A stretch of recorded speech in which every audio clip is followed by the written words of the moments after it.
So they knew every week, Mondays, Wednesday, 10 a.m., Beam dropping a video, right? That Beam dropping a video at 10 a.m. because I'm walking in class at 10 a.m. So, like, once you train people to that, and I kept that momentum going, Mondays, Wednesdays, 10 o'clock every week, it became a time where I just take a break off on Monday or Wednesday, like, hey, we missed our video. But then at that point, I noticed, like, not only is they waiting for the video, I'm putting them in my own algorithm. I know when my highest viewage time is going to be. They know to come here Monday. They know to come here Wednesday. They know to be here at 10 a.m.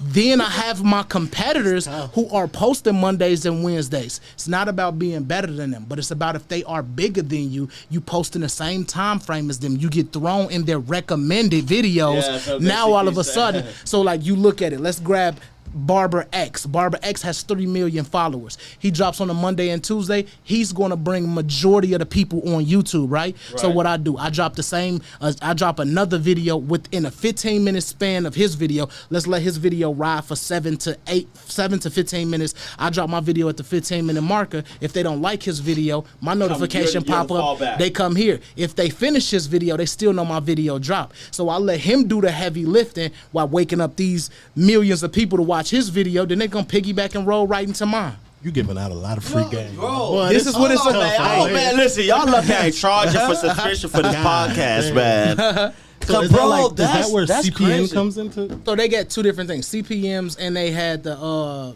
what's the other one for yeah. So clicks per minute, things of that nature, definitely comes from piggybacking off of somebody else's channel or your competitor's channel. If you have a couple people, like, check it out. Barber X, 3 million followers. Beam, 50,000 followers. My 50,000, 9 times out of 10, came from his 3 million. Because we all barbers. So I'm pretty sure most people that's watching barber videos is coming from other barber channels. Same thing with like a podcast. People who watching podcasts is coming from podcast to podcast. Right. With that being said, you let them do the work. You let them work the algorithm. You just take the people that they wake up and let them roll over to your channel. And that's how organically I was able to do it. That's great. You know what? So you really take even this YouTube serious. You really have broken down the side. This is not just let me try something. No, let me dig down the rabbit hole and really study that. Yeah. So learning to pocket on YouTube for me was difficult, and it was only difficult because I thought posting on YouTube, only thing I had to do was post on YouTube. But when most people think, right? When I learned that it was an algorithm, when I learned that you have a specific green window to be in for your videos to even be in somebody else recommended, then I'm looking at titles of videos. Then I'm looking at thumbnails. Then I'm looking at what keeps them in the video. All of these factors matter to get the video to skyrocket. That's the difference. The average YouTuber is just going to post a video. But if you have like a thoroughly thought out plan of it, but you also have like your thumbnails, the content in the video was good, the title of the name, but you also have these other outside entities in terms of your competitors that's doing 90% of the work for you, you just ride the wave and let everything just roll over to you. Piggybacking off other people's stuff. You let them do the work and your channel just clean it up and take up all of the success of it. And that's all it is. Yeah. Right now in 2023, right? 2023, right? Mm-hmm. You've kind of, if I'm not mistaken, fell back from YouTube a little bit, right? So I fell back from YouTube a bit, like just going to Tampa, doing a little bit more work in terms of what I needed to do, but also like finding other passions, right? So it's like I knew that barbering was like my first initial love. It's that one love where it's like I'm not looking for love right there. But as a kid, I fell in love with something, and as I got older, I started to see how I was able to make it monetary.